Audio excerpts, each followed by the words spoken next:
messieurs, bonsoir. Un plaisir de vous retrouver sur la chaîne d'information leader Sénégal 7 TV comme ni ñu koy defee saa su ne ñoom nag mbégte di dalal ci entretien spécial bi ñu leen jagleel Bokar Ndiong nekk responsable de l'Alliance pour la République aux Parcelles Assainies nekk en même temps coordonnateur du pôle communication de l'intercoalition Takku Wàllu Sénégal sàmm sa kàddu jàmm ak njëriñ moom nag lañ fas yéene àndal tey ci waxtaan bi jukki li gën a fës ci actualité nationale rawatina nag actualité politique bi ci jamono bi ñuy waajal les élections législatives du 17 novembre 2024 Bokar maa ngi lay nuyu di la dalal encore une fois ci Sénégal 7. Bonsoir, vraiment merci beaucoup Pape monsieur Thior ci invitation bi am mbégte di ñëw ci seen plateau di nuyu internet yu bëri yi nga xamante ni yéen la ñuy suivre ak aussi di nuyu waa Parcelles Assainies bi nga xamante ne fa laa jóge rawatina nag aussi suñu camarade yi nga xamante ne ñoo bokk intercoalition bi muy waa Takku Wàllu Sénégal muy waa APR waa PDS ak yeneen parti alliés yi nga xam ne ñëw nañu dugg ci coalition bi rawatina nag aussi waa sàmm sa kaddu mooy waa Barthélémy Diaz waa kër Barthélémy Diaz ak waa kër Thierno Bocoum ak waa PUR ak yeneen coalition yi ci nekk ak aussi di nuyu waa jàmm ak njëriñ vraiment am mbégte aussi di ñëwaat ci plateau bi di leen remercier ci seen invitation bi ci nuyoo bi rek xam nañ ne li ngay coordonner le pôle communication intercoalition bu yaatu la en tout cas bu ëmb ñetti coalition yi ñu jàpp ne bokk nañ ci coalition yi ëpp doole ci élection législative anticipée bu 17 novembre 2024 ndax coordonner intercoalition bu am une telle dimension yomb na. waaw yomb na parce que bu ma nee yombul c'est parce que aussi par rapport ak message bi nga xamante ni moom la ñu war a jébbal population bi parce que mbirum intercoalition dafay lëndëm ci bopp nit ñi parce que bu ñu nit ñi xëyee ñu gis ku mel ni Bokar Ndiong nekk APR ànd ak ay waa kër Thierno Bocoum ànd ak ay waa kër Amadou Ba dafay xaw a jaxase ci seen xol parce que du ñu xam exactement kan la ñuy votel donc loolu mooy waral ñuy defar sunu message de sorte que cible bi mën a xam exactement fan lay voter ak lan mooy intercoalition parce que ci biir visite de proximité yi dafay laaj ngay expliquer population yi jour vote bi kan la ñuy votel ak kan lan mooy intercoalition bi parce que aussi boo gisee ñu ne yomb na benn cible la ñu am mooy Barthélémy Diaz nga xamante ni moom mooy sunu tête de liste moom la ñuy votel fii ci Dakar donc muy le maire Babacar Mbengue bi nga xam ne moo nekk Yaraax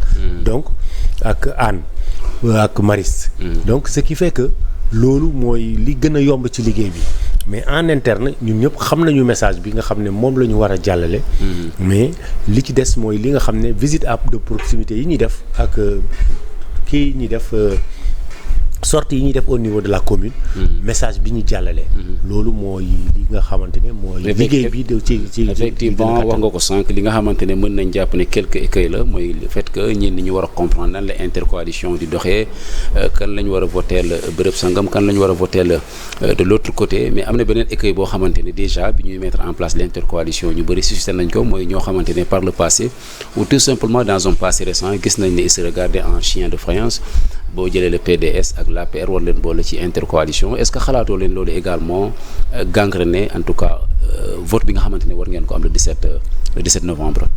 non au contraire loolu dafa doon loo xam ne dafa ñuy gën a dooleel parce que ay forces yuy booloo la te loolu dafay mën a capter le plus d'électorat possible. Mais c'est que ñu bokk conviction quand même parce que quand on voit le comportement entre le PDS et l'APR déjà boole leen ci intercoalition avec ce qu'on a vu récemment lors de la présidentielle ñuy accuser ñenn ñi de corruption de juges ak yu ni mel est-ce que loolu du tax ñenn ñi jàpp ne lii benn coalition de façade la comme ça pour masquer mais en réalité bokkuñu conviction ñun ñooy bokk conviction parce que conviction bi mooy d'abord li fi nekk la gouvernance bi fi nekk te ñu jàpp ni il faut que ñu am une majorité à l'Assemblée nationale pour mën a asseoir benn cohabitation ba nga xam ne dina mën a permettre ces partis là tels que le PDS l'APR ak d'autres partis yi nga xamante ne ñoo bokk ci intercoalition bi ñu mën a daanaka gérendoo ensemble gouvernendoo ensemble ci à travers li nga xam ne ñoom moom la ñu gérer woon ak ni ñuy doxalee.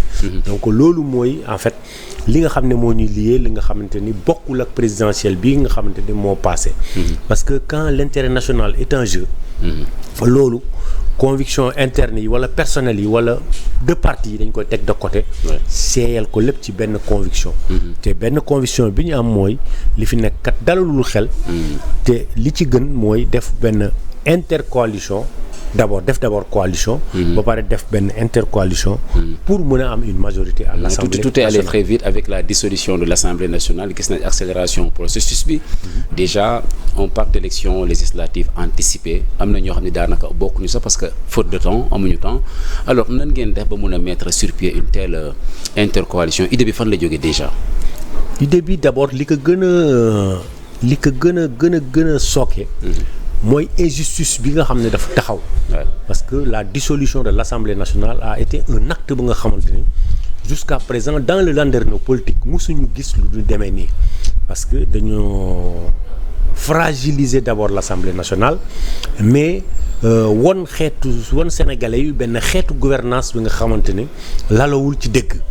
parce que qu'est-ce qui s'est passé bu ñu ko rappeler gis nañu ne effectivement le premier ministre le puissant premier ministre moo njëkk a taxaw mu ne dinañ tas assemblée nationale bi au moment où en pleine législature ñi ngi doon xaar mu dem defi fa sa déclaration de politique générale et aussi ñu déglu woon le président de la République à travers une sortie avec la presse mu confirmer effectivement que dina pousser son premier ministre pour mu dem au niveau de l'Assemblée nationale pour def cette déclaration de politique générale.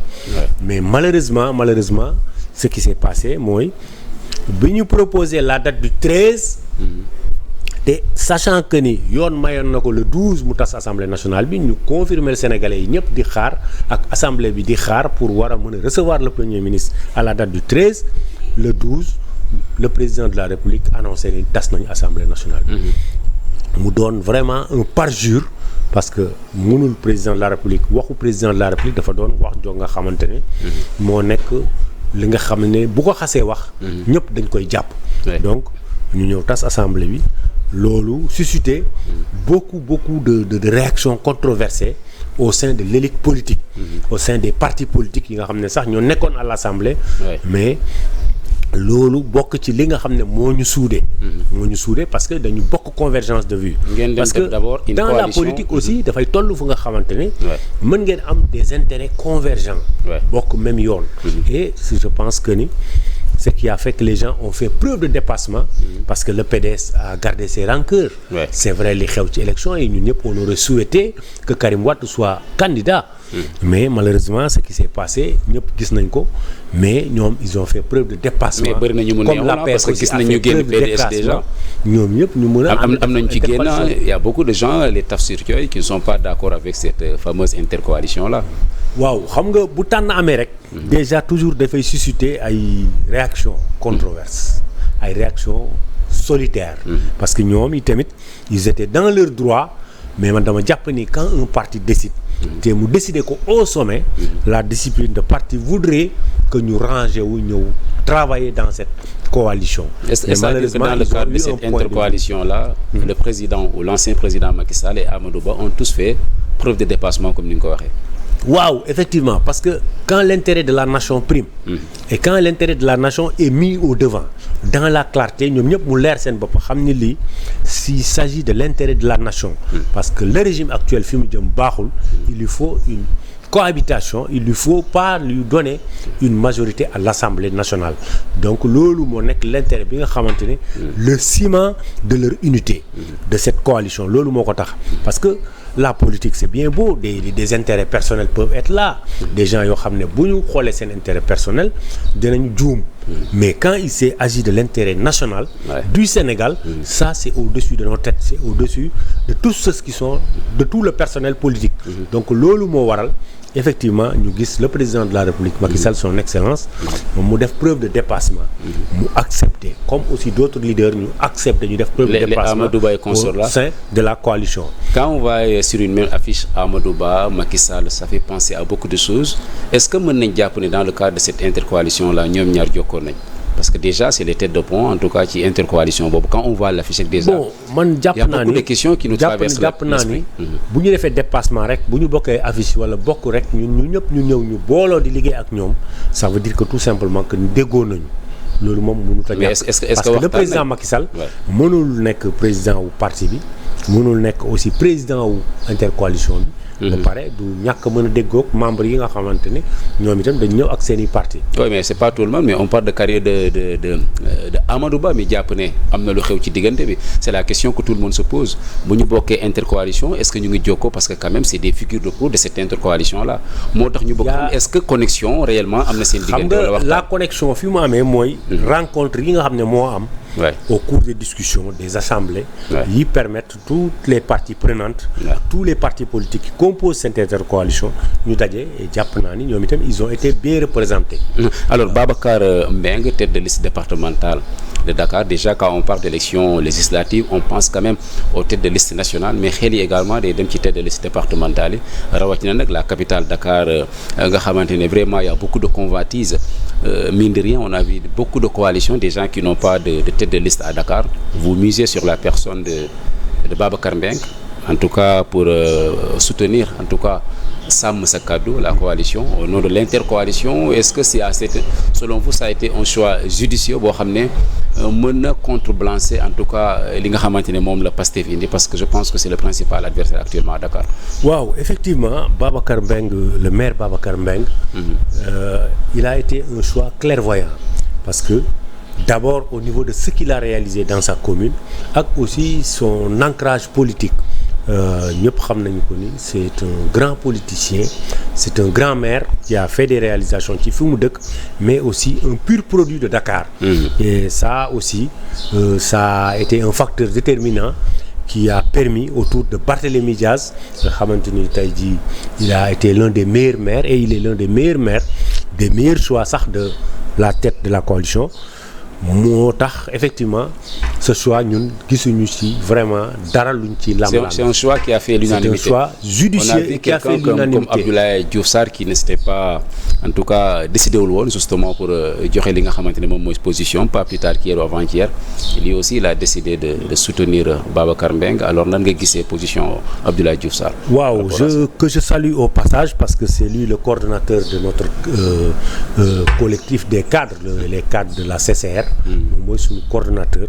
Et puis ñuy rafetlu effectivement sa position. La convergence des cadres républicains. Parce que il a parlé au moment où il y a eu le doute parce que on a vu aux dernières heures où il y a eu beaucoup de supputations. dem naag demul ak yooyu. Mais un homme loyal et serein il a porté la bonne parole. Tey jii ñun lay soutenir il soutient l'intercoalition il va voter Sam Sa Kaddu. Donc loolu vraiment lu ñuy rafetlu la et on s'y attendait. Alors au sein de l'intercoalition nan ngeen di dundee la dualité qu'il y a entre la coalition Sam Sa Kaddu ak Pastef sur le terrain ça se matérialise on sent carrément qu'il y a une bipolarisation de l'espace politique intercoalition bi nan la koy dundee. Bon, d'abord au niveau de nos localités. dafa doon lu nga xamante ni on est entre nous c'est nous dans nous parce que on se connaît tey jii ñun ñii la plupart des gens yi nga xam ne dañoo nekk ci intercoalition bi que je salue au passage ku ci mel ni Boubacar Diouara ñooñu c'est des khalifistes patentés et connus. Des barthélémistes ñooñu ñëpp ñu ngi ci dans cette intercoalition là. ñooñu tey jii ñooñu bokk nañ ci ñi nga xamante ni ñoo porté woon le combat du Pastef à travers leur coalition là bi ñu fi defoon. ba gagner les mairies là et tout ça ak même les dernières élections législatives ñoom ñëpp ñoo àndoon tey jii on se retrouve avec nous donc ça veut dire que ni effectivement c'est des gens avec lesquels on se connaît dans la commune donc dualité amu fa on est en train de faire tranquillement nos caravanes. ñoom ils font tranquillement leurs caravanes ils ont opté pour des caravanes nous avons opté pour des visites de proximité et des visites à domicile et il arrive parfois que nous nous rencontrons et puis tout le monde se salue ceux qui se connaissent se saluent et puis ñu dem suñu yoon ñu continuer di liggéey. En tout cas violence bi bëri na ça c'est un constant presque unanime ci campagne pour les élections législatives bu 17 novembre 2024 Bokar déjà dañu ubbi rek ñu gis ay affrontements yu jéggi dayoo déjà le siège de Sam Sa Kaddu et de Takku Wallu en tout cas je pense que c'est Sénégal Taxawu Sénégal autant pour moi a été attaqué, saccagé. À Kaffrine, à Koungheul également, il y a eu vraiment des attaques. On dit que le cortège de Pastef a été attaqué. Et bi ci mujj mooy li am démb en tout cas à Saint-Louis. On nous dit également que Pastef a été victime d'une attaque. On voit le sang juguler, on voit également des armes à feu, des armes blanches et tout ça. Alors bonne appréciation nga am ci violence yooyu nga xam ne émaillé na la campagne électorale. Waaw, vous me posez une question très importante et puis vous nous donnez l'occasion aussi d'en parler parce que tey jii li ñuy def mooy d'abord ñaawlu violence bi et sous toutes ses formes à travers oral ak physique et des pertes blessés loolu dañ koy ñaawlu te di ko ñaawlu ba fu ñaawlu mën a yem mais aussi lu ñuy déplorer mooy cette violence qui sort de la bouche de certains yoo xam ne ils devaient être les derniers, ils ne devraient pas s'illustrer à travers cela comme je vais le citer nommément muy l'actuel président de la coalition de Pastef muy en l'occurrence le premier ministre Ousmane Sonko. Il a fait preuve d'une violence verbale inouïe et inqualifiable qui ne sied pas à son rang parce que on ne peut pas concevoir une autorité de sa trempe mu mën a taxaw tenir des propos violents de retour de gatsa ça c'est à déplorer. Est-ce que ce n'est pas consécutif aux actes qu'ils ont subis quand on a vu les images? Imaginez que Saint-Louis par exemple, ils disent qu'ils ont été attaqués à Dakar, ñu attaqué waat leen également à Koungheul d'après récits yi ñuy servir également. Quoi qu'il en soit, quoi qu'il pourrait y arriver, il devait faire preuve de beaucoup de retenue parce que c'est sa posture d'homme d'abord d'État. N'oublions pas qu'il a une fonction, c'est le premier ministre de la République. Et en tant que premier ministre, même s'il est tête d'une coalition, tête d'une liste, il ne devrait pas s'arroger certains discours. Ça ne cadre pas, ça ne colle pas avec la fonction qui lui est collée, la fonction qui lui a été attribuée. Il est payé de l'argent du contribuable sénégalais. Et à ce titre, il devait être l'un des derniers à parler de cette violence. Il a manqué de sang-froid, il a manqué de tact. Parce que, on l'a entendu, ses propos sont violents et ça n'augure rien de bon. Et vous nous donnez l'opportunité d'en parler. Barthélémy Diaz, quand il parle de Ousmane Sonko d'utiliser yenn termes également fenkat la yu ni mel, est-ce que loolu tamit bokku ci li exacerber en tout cas la situation? Vous savez, la délation dañ ko fekk ci landerneau politique bi ça n'a rien à voir avec des violences physiques. Pousser les gens à la violence ou à la provocation loolu vraiment loolu waxuñu loolu te ñun dañ koy ñaawlu la violence de quelque bord que ça se situe.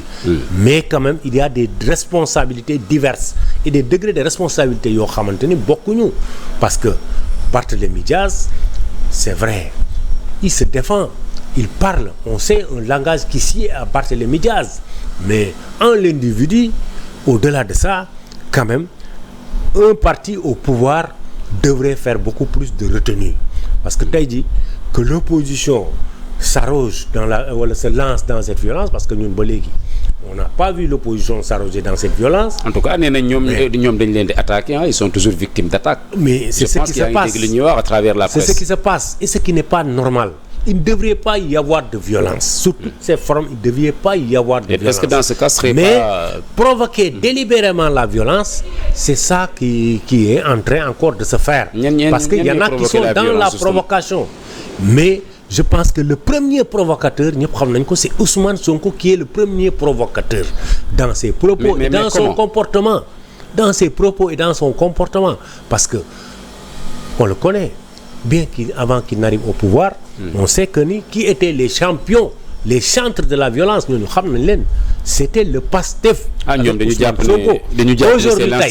Aujourd'hui, les Sénégalais sont déçus parce qu'on s'attendait à des gens au pouvoir, ils feront preuve de beaucoup plus de maturité. Et la maturité voudrait que bu ñuy gérer les affaires publiques, ñu am benn comportement benn retenue boo xamante ne mooy mottali seen kilifteef et que tey jii si c'était des opposants qui parlaient de la sorte on l'aurait compris mais il serait blâmé aussi parce que on ne pardonne à personne cette violence-là.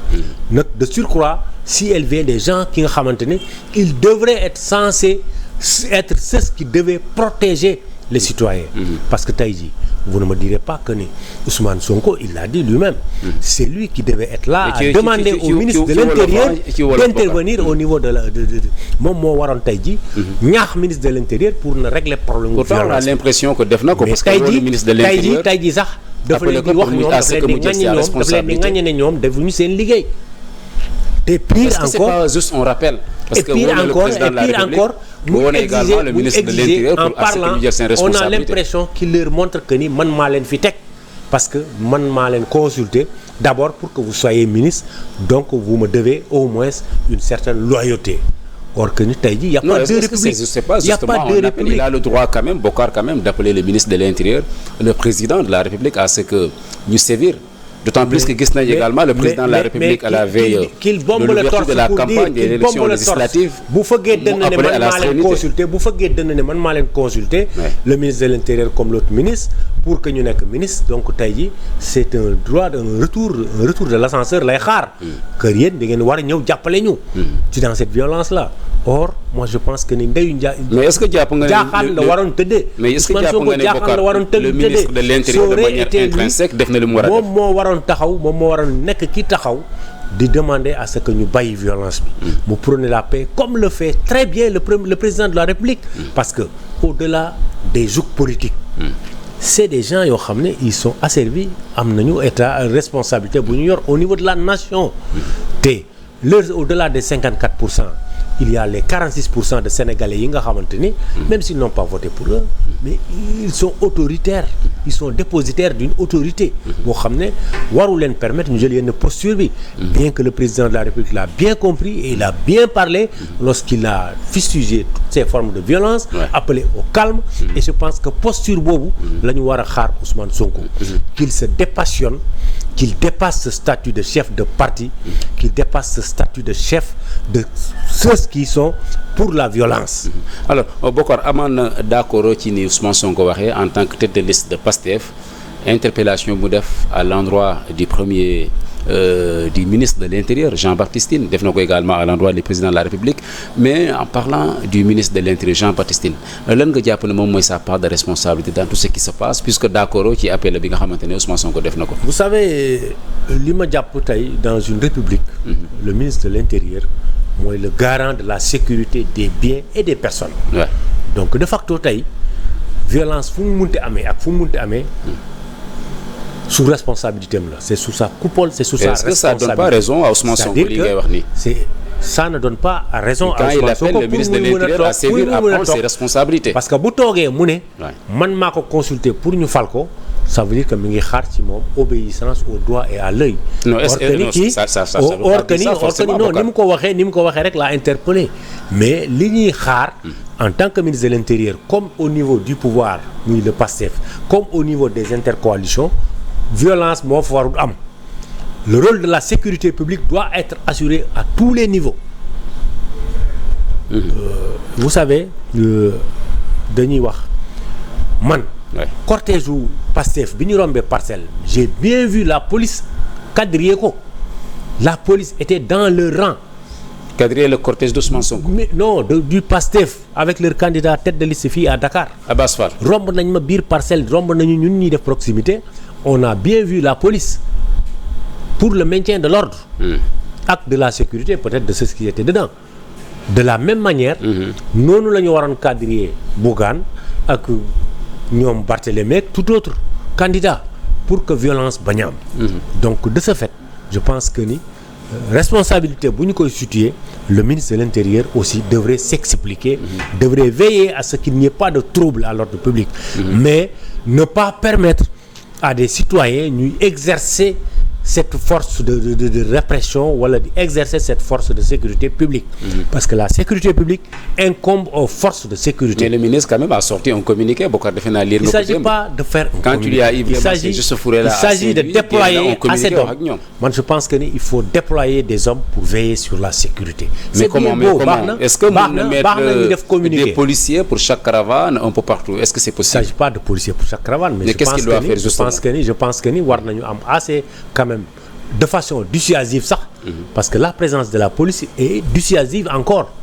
Que ni war nañu mën a jege caravane yi ànd ak ñoom. Loolu je pense que ni on a assez d'éléments de sécurité yu leen ko mën a defal. Aussi bien la police que la gendarmerie aussi.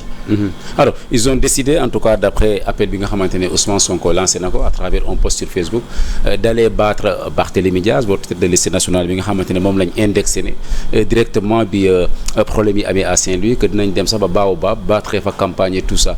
Alors poste boobu Ousmane Sonko def suivi encore d'autres postes comme le poste du ministre du transport El Malick Ndiaye, on a vu également le directeur général de la SOMISEN Ngagne Demba Touré. Ils sont assez nombreux quand même à suivre le poste d'Ousmane Sonko. Tout ça, qu'est-ce que cela vous inspire?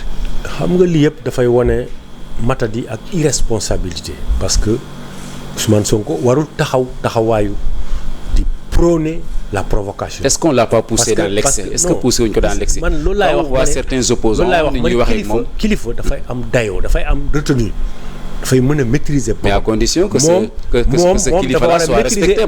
Mais il y en a qui sont là pour la sécurité, il y a qui sont là pour l'ordre public.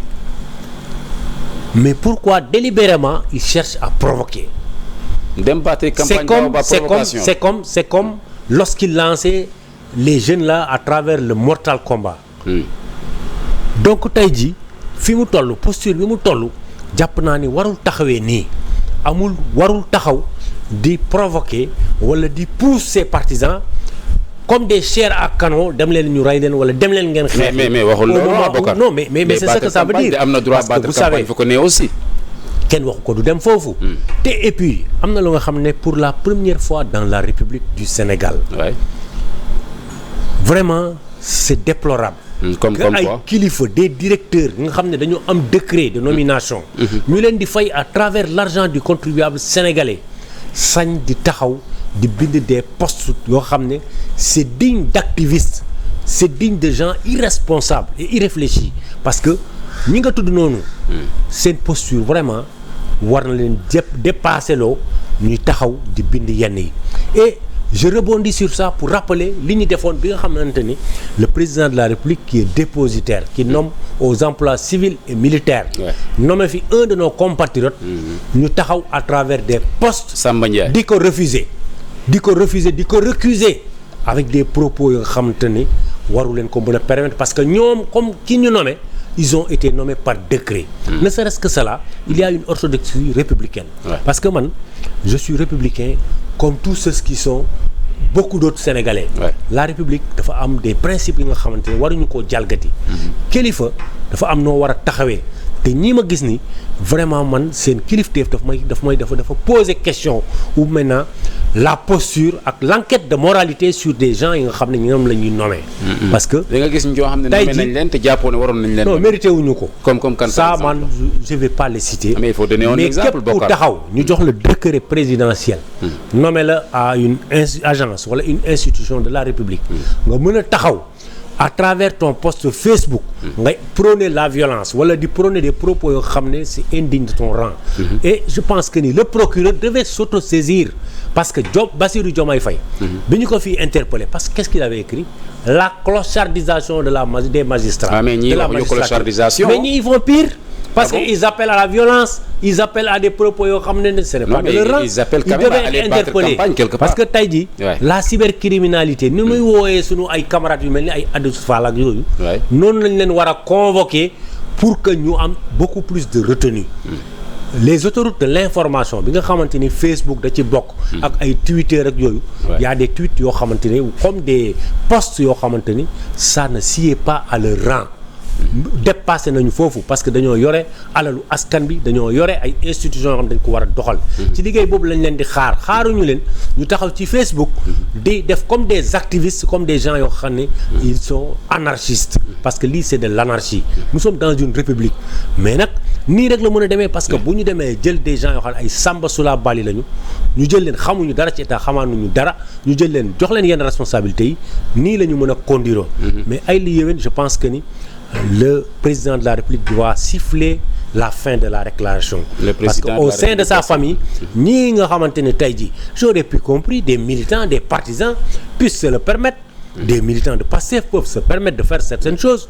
Mais que des nommés à des postes de responsabilité de la République ñu nekk ci seen i ay page Facebook di bind yenn yi di emballer dans le sens de la violence. Moi je pense que c'est déplorable. Le Sénégal mérité wul loolu. Ce Sénégal de Senghor, ce Sénégal de Maître Abdoulaye Wade, ce Sénégal de Abdou Diouf, ce Sénégal de Macky Sall, du président Macky Sall mérité wul loolu. Même le Sénégal de Diomaye qui est très respectueux, que les gens vous respectent et estiment, mérité wul loolu. Mais il est temps qu'ils mettent fin à cette récréation-là.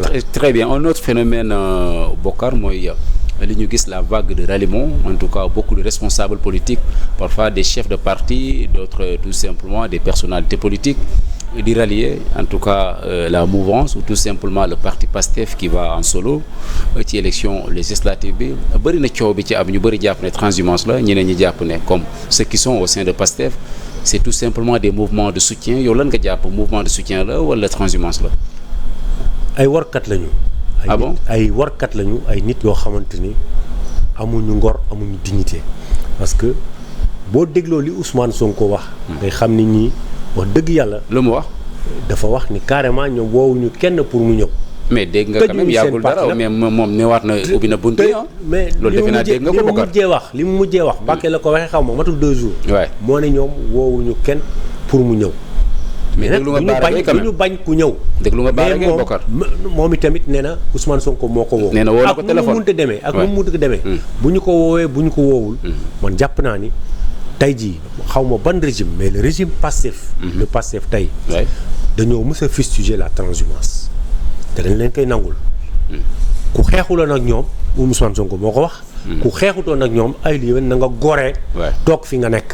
nga xeex comme ñoom ni ñuy def man damay saluer ñoom ni ñuy def. dañoo xeex ba jël nguur gi. waaye ñi nga xamante ne. dañoo amoon ndombal tànk. ci président Macky Sall. ku ci mel ni ay Mame Boye Diao ay Doura Baldé ak consort ñoom ñëpp c'est des traîtres.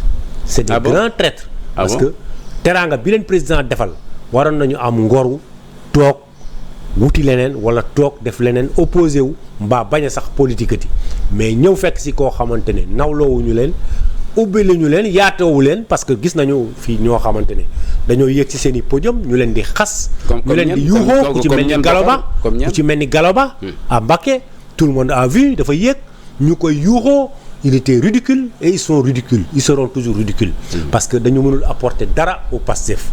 Le PASTEF a ses partisans il y a des gens qui croient au Ousmane Sonko et ils sont beaucoup plus engagés ils sont beaucoup plus engagés que ces gens yi nga xamante ne dañoo ñëw transhumer parce que dañoo jàpp ni mbir mi fête la wala noos la boo xam ne mais pourquoi PASTEF ubbil leen seen buntu waaye bu loolu weesoo c'est la question bu loolu weesoo il faut penser à ceux que ñi ñu yaakaar ni dinañ leen topp parce que l'histoire a démontré que ñi fi transhumé seeni base kenn toppu leen kenn faalewu leen kenn fekkewu leen donc lii yëpp je pense que. da nga jàpp nañu transhumé yóbbuwuñu kenn. yóbbuwuñu kenn seen bopp cundum lañ fay yóbbu mais ñëpp xam nañ ko. loolu naxatul kenn léegi naxatul kenn te je pense que ni Ousmane Sonko est assez éveillé comme les Pastefiens ils sont assez éveillés pour xam ni ñii. moom daal lu leer la apporter dara c'est même Ousmane Sonko moo ne ku loxoom set mën na ñëw jàpp ci liggéey bi am na ñoo xamante ni xëy na bi ñu yoree. di gérer ci état bi am na ay luubal yu ñu def am na ay tappale yu ñu def donc tey ji mënuñu def dara lu dul daw ñëw fekk si leen. daa am ñoo ci xam Bokar. jàpp naa ni ñoom xam nañu seen i bopp parce que lu ci mënte am. li leen tax a daw ñu dem fekk ji. au moment où xam nañu ne. non mais Bokar ils seront pas les bienvenus. parce que accueillir Ousmane Sonko bi diriger le parti Pastef nekk la tête de liste en tout cas nationale di wax ne ku ay loxoom set mën na ñëw jàpp ci liggéey bi mais là je pense que bu ñu demee quand même kenn waru leen wax dara. non c'est le même Ousmane Sonko bi ngay luyee vraiment mais malheureusement ñi nga xamante ne dañoo dem. kenn tudd ci kenn ku am loxoom set. ñi dem ni seen loxo setul ak lu tax ñu xaar contexte bi. nañu xaar ba ñuy lancer ba ñuy liggéey ba ñu xam ne gëm nañu la vision seen projet de 2050 bi. bu ñu ko gëmoon là au moins ñu dem liggéey ak ñoom mais ñii dem ni tey jii ñëpp xam nañ ne. vraiment ils se sont enrichis de façon exponentielle de façon arrogante ils se sont enrichis te de façon insolente loolu moo tax ñu daw dem fekk ji. l'actuel régime pour échapper à des poursuites judiciaires am na ñoo xam ne ils ont des dossiers te ils savent que ils ont des dossiers. loolu tax ñu daw. non je vais pas le dire man je ne suis pas le juge ni le procureur. mais li leer ba leer mooy on connaît qui est qui et qui a fait quoi. de chaque jour yaa ngi dégg ñoo xam ne à travers les médias ñu ngi leen di tudd ci ay scandale donc ñooñu tey jii bu ñu dawee jël seen ngor ak seen dignité sànni ko teg ko fële salfaañe ko vendanger ko. pour fekkee ji le Pastef pour yaakaar ni dañ leen baal. loolu man jàpp naa ni aussi dinañ nguur gi dina juger dina apprécier. très bien seen jubanti boobu. jàpp naa ne buñ koy wax sax ñooñu ñoo war a tax. Merci beaucoup. Très bien, Bokar, votre mentor, l'ancien président de la République, Macky Sall, bind na lettre jagleel ko Sénégalais yi mais en filigrane bu ñu liiree la lettre dañuy jàpp ne sax waa Pastef la ko jagleel ci ni muy dépeindre li nga xamante ne def nañ ko en 8 mois de gestion di ko comparer avec les réalisations qu'il a eu à faire pendant 12 ans le TER, le BRT entre autres bi nga liiree la lettre ban jàngat nga ci am. Sentiment de satisfaction parce que le président de la République Macky Sall dafa liggéey loo nga xamante ne il est de bon ton que moom mu wax ci que ñu bien que sortir nañ fi livre blanc sax wax ci mais président dafa bind lettre boo xamante ni c'est venu à son heure parce que président dafa nekkoon un homme d'action et mu def ay réalisations yu mucc ayib. à tous les niveaux. bu demee tey ba nga xamante ni ñu ngi waxi BRT TER au niveau des hôpitaux modernes clé en main yu mu fi réaliser teg ko fi ci Sénégal ak ay routes des pistes de production dem beeg dikk bi mu yombal ko woyofal ko Sénégalais ak aussi porter un taux de croissance durable stable ci beaucoup d'années. Sénégal bokk exception au niveau de la Covid-19 bi fi amoon. ñu nekk une économie résiliente bu tenir président continuer di liggéey loolu ba yàlla jëlee ko fi. jàpp naa ni tey jii au terme de 6-7 mois 8 mois de gouvernance sénégalais yëpp jaaxle. ñëpp sonn ñëpp waaru dafay rafet président fàttali li mu defoon. te ci contexte bi ñu nekk aussi parce que loolu mooy tax nit ñi xam effectivement que ni tey jii 8 mois yi sénégalais yi ci coono la ñu nekk si njàqare la ñu nekk si jaaxle la ñu nekk. parce que la question ñi fi waxoon ne bu ñu leen ñu joxee 2 mois. billaay wallaay ñu changer réew mi. ñu def li ñu def wallaay ñu ñooy cuune. tey jii toog nañu 8 mois. mënuñu fexe def fi dara te rawatina li gën a garaaw li nga xam ne ñun ñëpp ñi nga xam ne président la ñu gëm. daf ñu metti mooy ñoom ñu projeter le développement du Sénégal en 2050. au moment où la vision du Sénégal avec le président Macky Sall s'arrêtait en 2035. Mais le Sénégal ne serait pas en 2035, Bokar. Mais au moins on était sur une trajectoire bu leer. te et puis seen projet bi ñu doon wax le fameux projet. nga xam ne foo tourné ñu ne projet. lan la jur. continuité PSE bi PSE sax lañ jël photocopier ko. loolu Macky Sall à travers cette économie là bi ñu taxaw bëgg a taxaw ñëpp di leen déglu. mais loolu le président wax. parce que wax dafay enu maanaam amul ku gën a placé wu président Macky Sall pour mën a discuter pour mën a wax. ci koom-koom bu réew mi ak fi réew mi toll ak li mu ci xam. jàpp naa ne amul ku gën a outillé. que président pour wax ko. waaye nag sa vision le PSE boobu. ñoom ñu bëgg ko yeggali. à travers d'abord ki nga xam ne ñoo bokkoon ci cabinet bi bind le PSE. ba pare ñoom ñu jël kooku encore jël def genre photocopie copie collé. loolu président bu ci waxul ñun dañuy am lu ñu metti parce que président war na ci wax. mais comment peut-on comparer 8 mois de gestion à 12 mois c'est la question que tout le monde se pose. moo tax ñu bëri jàpp ne président Macky Sall intention bi ko animé mooy sabotage parce qu'il a fait quand même 12 ans à la tête de ce pays-là. ñii ils viennent de faire juste 8 mois. ce qui est paradoxal mën nañu ko comparer. ce qui est paradoxal. mooy 8 mois yi dafa bëgg a mel ni 8 ans sax. Ah bon? Parce que tellement on les attendait à travers des réalisations. Mais Bokar, est-ce qu'en 8 mois Macky Sall a réussi à faire quelque chose d'extraordinaire? ay wax yu pata ñoom ñu nekk di ko wax dinañu wàññi njëgu dund bi dinañu def lii 2 mois ngeen ma may mais c'est ki ko doon wax mi ngi fi. il l'a rappelé bërki démb ba xaw ma bërkaat ci démb dégg nañ ko muy wax mu ne waaw dañu ne man dañ may vaar. man mënuñu ma vaar wallaay li ma waxoon yëpp dinaa ko def mais dañu deful dara mais bu ñu posé woon acte bu tax ñu wax est-ce qu'en 8 mois Macky Sall avait réussi à faire quelque chose d'extraordinaire aussi. mais le président Macky Sall en moins de 2 mois dafa commencé à poser des jalons en moins de 2 mois mu wàññi dund bi complètement en moins de 2 mois te mu am une vision claire parce que le PSE dafa nekkoon une vision claire de fi mu jëm ñu gis loolu ses plus farouches adversaires nangul nañ ko ko. Le président Macky Sall a travaillé d'abord dans son premier mandat bi li ñu ko jox parce que tout simplement il a travaillé dafa def ay réalisations. PUDC bi dugg. PSE bi commencé lancé wu mais yooyu la nit ñi di xaar te les Sénégalais Macky daf ñu tàmmal lenn. muy le temps de l'action et les Sénégalais unanimement attendent l'action. On n'attend pas les paroles. Gis nga ces paroles intensives là. Intempestives. yi nga xam ne tey moom la ñu bëgg a defee mode de gouvernance muy wax muy dox. loolu moom la Sénégalais yi mënut a nangu te Sonko ñëpp gis nañu ne wax muy dox la bëgg a def. te wax jooju yorul réew mi fi mu toll lampion yi président daf leen bàyyi un pays bi nga xamante ne tous les croissants étaient au vert la ligne directrice était normale. te ñu am effectivement une croissance qui était là. nga xamante ñu ngi ko doon projeté à 2 chiffres. ci avec sortie pétrole bi ak gaz bi. ñoom tey jii ils projettent toujours la croissance à 1 chiffre pour une stabilité de 6 virgule et quelques pour cent. et dans la durabilité. mais c'est ça que les signaux au vert la ñu mënul comprendre les signaux au vert dont vous parlez le temps de l'action dont vous parlez ku ci mel ni Adama Faye ku ci mel ni Cheikh Oumar Anne qui était vraiment surtout Cheikh Oumar Anne un proche collaborateur de Macky Sall est-ce que gisul woon loolu ngay wax le temps de l'action les signaux qui sont au vert et tout ça on a vu par exemple quelqu'un comme Adama Faye quand il dit que Macky Sall dañ ko war a lancer un mandat d'arrêt international qu'est-ce qui expliquer tout ça pour un président boo xam ne yaa ngi koy décrire comme quelqu'un d'extraordinaire qui a fait vraiment quelque chose vraiment de louable en 12 ans.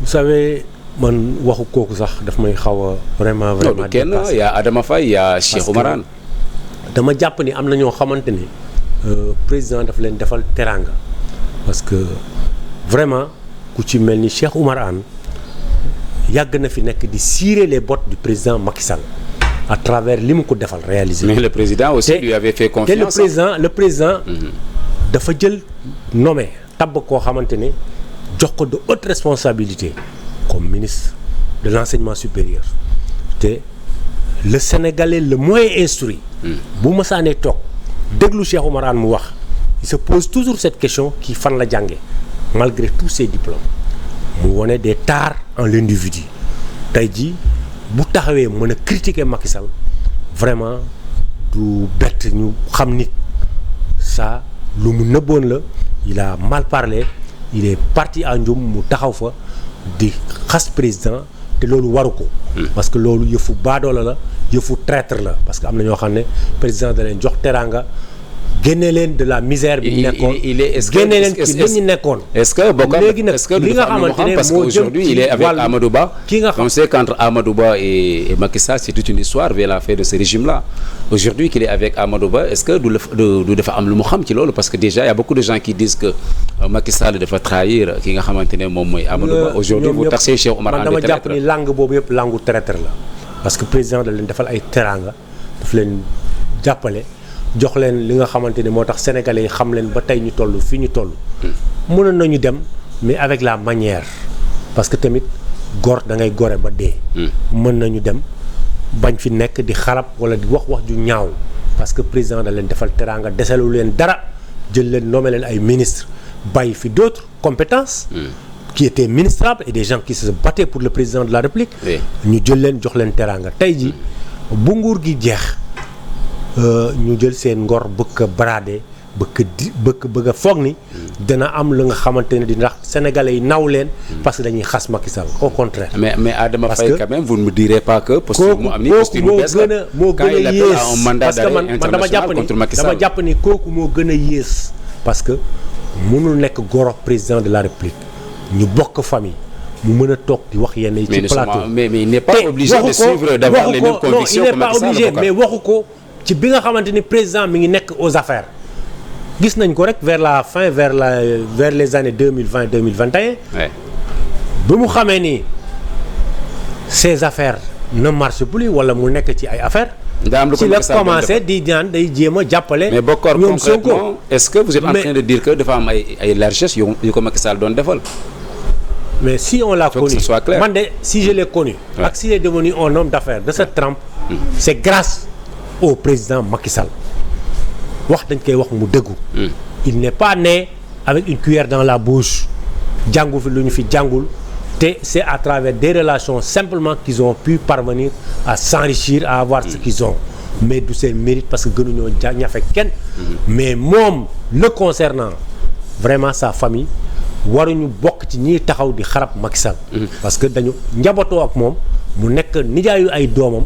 donc tey jii bu taxawee di wax li parce que am na ay déboires judiciaires am na ay problèmes ak la justice ak le pouvoir actuel mu jàpp ni bu taxawee ne day xas Macky Sall wala day wax ju ñaaw ci président Macky Sall pour que ñi am considération ci moom sénégalais yi xeeb nañ ko ci ñun xeeb nañ ko ci trouvé nañu ne wax na ay waxu nit ku wayadi parce que ça a été irresponsable li mu wax. Eh bien on aborde très rapidement en quelques secondes Bokar le dernier point mooy le décès de l'ancien ministre des Finances et du Budget Mamadou Moustapha Ba décédé le 4 novembre dernier à Paris en France. ñu yaakaaroon ne yëf yi fa lay yem y avait déjà vraiment un flot de dommages à travers les réseaux sociaux à travers les médias ñu indi ko en tout cas jàppoon dañuy def la levée du corps suivi de l'inhumation et tout ça on nous dit que y a des éléments suspects qui révèlent quand même que sa mort n'a pas été du tout naturelle jusqu'à présent il n'a pas été inhumé tout ce débat-là qui entoure la mort de l'ancien ministre des Finances et du Budget ban jàngat nga ci am. waaw di bokk naqar bi ak d'abord le président de la République Macky Sall l'ancien président de la République Macky Sall bi nga xam ne aux premières heures rek dem na ba Paris fekkee sa levée du corps mu touché ñun ñëpp ak le président de la République Diomaye Faye ñoom ñëpp am nañu vraiment lu ñu naqadi parce que aussi fonctionnaire émérite la te ci compétence am ñëpp nangul ko ñëpp reconnaître ko loolu sant yàlla la parce que tamit on ne fait pas l'unanimité mais bu fonctionnaire bu mel noonu génnee àdduna brutalement parce que presque 59 ans il était encore jeune te et puis il donnait l'air de quelqu'un de bien portant bu ko sunu borom jëlee dafay doon tiis bu mag a mag waaye yàlla rek moom dund ak dee moo koy joxe waaye li procureur def dañ koy rafetlu trop sax parce que vraiment aussi yoon la pour que ñu def ay investigation defaat autopsie wala def autopsie pour xam lu ko rey bu procureur nag amee ay information du le citoyen lambda moo ko am te jàpp naa ne li tax mu def ko am na des raisons objectives ak des raisons concordantes des raisons yoo xam ne dara mënu koo dindi ba mu def li mu def dañuy ñaan ay li yéwén de l'autre côté y en a qui disent que le certificat de genre de mort bi nga xam ne moom la ñu établir à Paris en France wonewul dara d'anormal aujourd'hui mu ñëw fii ñu jàpp ne y a quelque chose de suspect et tout ça cette contradiction là waaw xam nga ñenn ñi sax dañ jàpp ni France façon décès yu amee nii surtout ñu ne malaise dañuy jàpp rek certificat de genre de mort pour mun ko génnee morgue bi pour mun ko libérer corps bi mais l'État li mu def c'est beaucoup plus approfondi et dans son rôle le procureur li mu demandé vraiment amuñu dara luñ ci wax parce que jàpp naa ni médecins yi nekk fii au Sénégal légistes yi nekk au Sénégal mënuñu bu ñu defee autopsie comme aussi bu fekkoonte ni français yi ñoo ko def je pense que ni lépp benn lay doon parce que on a des médecins qualifiés en qui on a confiance te dinañu révéler autopsie bi lan lay joxe waaye lii nga xamante ne moom la ñuy ñaan rek mooy yàlla na fekk rek dafa dee bu naturel bu nga xam ne dara lalu ko parce que sànq bakkan wala bu fekkente ne am na leneen lu ko lal vraiment dina doon lu ñuy ñaawlu trop. alors merci beaucoup Bokar temps bi jeex na ma bàyyi la nga placer très rapidement les derniers mots. merci beaucoup vraiment am mbégte lool encore di ñëw ci plateau bi. di ci profito di féliciter notre coordonnateur de l'intercoalition en l'occurrence Boubacar Diouara. qui se démultiplie ak madame la maire Sophie Camara ak ñëpp ñi nga xam ne responsable yi ci nekk Maïmouna Sissoko xuma ñoom ñëpp. ñu ngi def tout.